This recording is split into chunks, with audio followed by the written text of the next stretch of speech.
Ibang style naman ng takoyaki yung natikman namin kasi hindi octopus yung laman kundi scallops. At yung gulay naman na nilalagay ay spring onions. Ang sarap ng pagkakaluto dito kasi crunchy outside tapos nagme-melt sa dila pag kinagat mo. Ngayon lang kami nakatikim ng ganitong style ng takoyaki ni Maynard at ang sarap pala. Bago ito sa panlasa namin at hindi ito yung pangkaraniwang takoyaki. Kaya yung 12 pieces na in-order namin dito saglit lang at naubos talaga namin sa sarap. Ang maganda pa dito kapag o-order kayo tsaka pa lang nila lulutuin. Kaya mainit-init pang maisiserve sa inyo yung takoyaki. Nung nakita ko na spring onion yung nilalagay nila at hindi repolyo, alam ko na talagang malasa to. Kapag kasi repolyo yung nilalagay sa takoyaki, diba, hindi naman ganong malasa yun. Pero kapag itong spring onion yung nilagay, meron talagang dagdag na kakaibang lasa. Para sa akin nga, itong spring onion yung nagbigay buhay sa takoyaki nila. At ito yung nagbigay ng unique flavor sa takoyaki. Tapos mura lang din yung takoyaki nila kasi yung 4 pieces, 49 pesos lang. Tapos yung 8 pieces, 95. At kapag 12 pieces naman, 139 pesos lang. Hindi ka na rin lugi dito kasi scallops yung palaman. At kung meron ka namang allergy sa seafoods, yung pinapalit nila sa scallops ay cheese. Dito nyo lang mabibili yan sa NB Scallops Takoyaki. Yung branch nila dito sa may Montalban ay nasa loob ng Pure Gold Burgos na nasa may gilid ng Jollibee kaya mas madali nyo silang mahanap. At kung di naman kayo makadayo dito, pwede kayo magpa-deliver at mag-message lang kayo dito sa number. At kung taga San Mateo Rizal ka naman, meron silang branch doon sa may tapat ng Padre Pio Hospital. Siya nga pala guys, kagaya na ibang food trip namin, sinuggest lang din sa amin to sa comment section. Grabe ka po Ma'am Laika kasi pang ilan na to sa sinuggest nyo at talagang masarap. Maraming salamat po sa pag-share sa amin na masarap na food trip.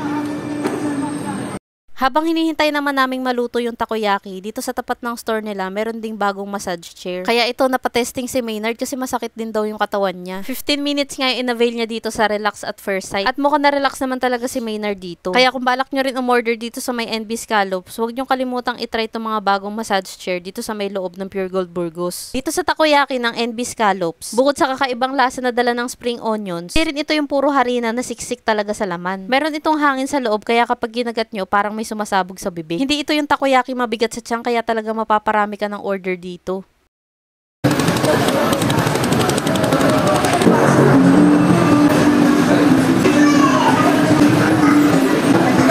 Sakto pagkaluto nitong takoyaki namin, tapos na rin si Maynard dito sa massage chair. Kaya masasuggest ko habang hinihintay nyo yung order dito sa may NB Scallop. Try nyo rin dun kasi sakto lang yung 15 minutes at tapos na yung order nyo dito. Nasarapan talaga kami dito sa Scallops Takoyaki, pati na rin sa kanilang sauce. Sa sobrang sarap nga, nabitin pa kami sa 12 pieces. Sayang nga lang pasara na sila nung nagpunta kami. Hanggang alas 9 lang kasi ng gabi bukas tong Pure Gold. Kaya mas maganda, mas maaga kayo makapunta dito para mas marami kayong mapaluto. Mukhang ito na nga yung panibagong babalik-balikan naming takoyaki dito sa may Montalban. Kaya guys, kung mapupunta kayo dito sa may Burgos, huwag nyo kalimutang dumaan dito sa may NB Scallops. Yung magluluto nga pala ng takoyaki nyo ay yung mismong owner na si Ma'am Cherry. Napaka hands-on nga ni Ma'am sa kanyang business kaya talagang quality yung matitikman yung takoyaki. Marami pa nga pala kaming i-share sa inyo ni Maynard ng mga sulit na pasyalan, kainan at kapihan. Kaya para updated kayo sa mga mapupuntahan namin, huwag nyo kalimutang i-follow ang aking mga social media accounts. Yun lang, maraming salamat po sa panonood. Bye!